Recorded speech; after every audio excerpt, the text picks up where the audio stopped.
შეხვედრაზე თანხმობის ნაცვლად კიევმა მოსკოვისგან იერიშები მიიღო. სამიზნე უკრაინის დედაქალაქი კიევი, მასთან ერთად კი მთელი ქვეყნის ტერიტორია იყო. დაღუპულია 20-მდე ადამიანი, ორჯერ მეტი დაჭრილი.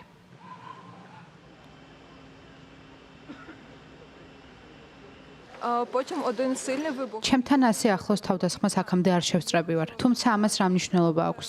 ყველგან დაგვარტყეს. მოლაპარაკებებმა როგორც ვხედავთ, ვერაფერი გადაწყვიტა. ხალხი კვლავ იტანჯება. ეს იყო დემონსტრაციული ტერორისტული თავდასხმა იმის ხაზგასაცმელად, რომ ისინი კრიტიკულ და სამოქალაქო ინფრასტრუქტურაზე თავდასხმას გააგრძელებენ. არ მგონია რუსეთის ფედერაციაში ვინმეც მშვიდობას სურდეს. ეს კი გამოწვევაა ჩვენი საერთაშორისო პარტნიორებისთვის, რადგან ეს დარტყმები ერთს ადასტურებს. რუსეთი მიყვება მის გზას, ეს კი ტერორიზმის გზა არის. მათ სურთ ჩვენი ხალხი დააშინონ და დათესონ ჩვენში პანიკა. მშვიდობის პერსპექტივას მოსკოვმა კვლავ ტერორით უპასუხა, თუმცა უკრაინის პრეზიდენტისთვის მოულოდნელი არაფერი მომხდარა. მას იმ ქვეყნების პასუხი უფრო აინტერესებს, ვისაც რუსეთისგან მშვიდობის მოლოდინი ჯიუტად ჰქონდათ. ველით რეაქციებს ჩინეთიდან, უნგრეთიდან ყველასგან მსოფლიოში, ვინც რუსეთს მშვიდობისკენ მოუწოდებდა, თუმცა პრინციპულ პოზიციაზე მეტად, სულ უფრო ხშირად არჩევენ დუმილს.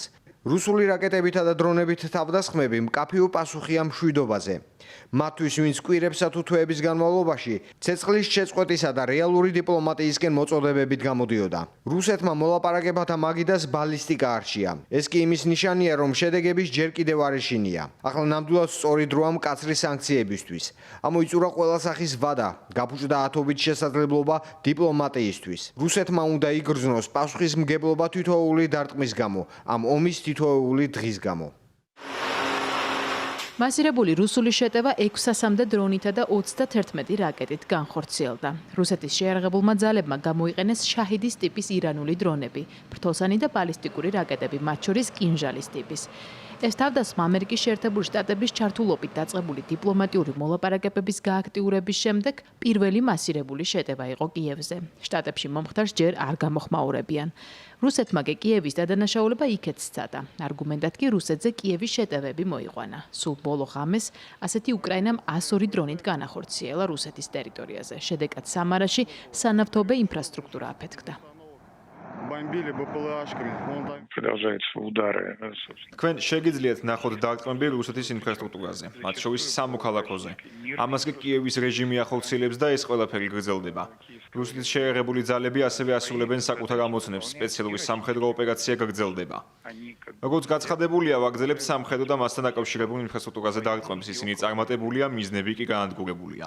ამავე დროს კი რუსეთი რჩება დაინტერესებული მოლაპარაკებების პროცესით, რათა მიღწეულ იქნას ჩვენი მიზნები პოლიტიკური და დიპლომატიური გაგებით. ამ მიზნებში მშვიდობა არ შედის, თვლიან ევროკავშირში, ვისი წარმომადგენლობის ოფისიც რუსეთის მასირებული დარტყმის შედეგად დაზიანდა. ამის გამო ბრიუსელში რუსეთის დროებითი რწმუნებული ახსნა განმარტებაზე დაიბარეს. დარტყმის შედეგად დაზიანდა ბრიტანული საბჭოს შენობაც. ტერორი და ბარბაროსობა. ასე აფასებენ ევროპელი ლიდერები მომხდარს. მე აღშფოთებული ვარ კიევზე თავდასხმით, რომლის შედეგადაც ასევე დაზიანდა ევროკავშირის ოფისი. ეს იყო ივლისის შემდეგ დედაქალაქზე ყველაზე სისხლიანი თავდასხმა, დრონებითა და რაკეტებით. როგორც ეკრანზე ხედავთ, ეს იყო თავდასხმა ჩვენს დელეგაციაზეც. ახლახან ვესაუბრა ჩვენი ელჩის მოადგილეს და შვებით შევიტყვე, რომ ჩვენი თანამშრომლებიდან არავინ დაშავებულა. გუშინდელი დარტყმა დიპლომატიურ მისიასთან, ჩვენი კავშირის წარმომადგენლობასთან ახლოს განხორციელდა. ორი რაკეტა დელეგაციის შენობიდან 50 მეტრის დაშორებით 20 წამის ინტერვალით ჩამოვარდა. ეს არის მორიგის შეხსენება იმისა, თუ რა დევს სასწორზე. ეს აჩვენებს, რომ კრემლი არაფრის წინაშე არ გაჩერდება უკრაინის დასატერორებლად. ბრმად ხოცავს მშვიდობიან მოსახლეობას, კაცებს, ქალებსა და ბავშვებს და სამიზნეში ევროკავშირსაც კი იღებს. მალე წარმოადგენთ მკაცრი სანქციების მე-19 პაკეტს. პარალელურად ჩვენ ვაგრძელებთ მუშაობას რუსეთის გაყინულ აქტივებთან დაკავშირებით, რათა ხელი შეუწყოთ უკრაინის თავდაცვასა და რეკონსტრუქციას.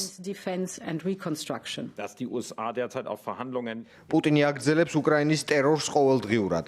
საკვანძოდ მნიშვნელოვანია, რომ ევროპელები ევროკავშირიდან და ნატოდან დადგნენ მტკიცედ უკრაინის მხარეს, ყოველგვარი თუსა და მაგრამის გარეშე. კარგია, რომ ამერიკის შეერთებული შტატები მუშაობს მოლაპარაკებების სასარგებლოდ.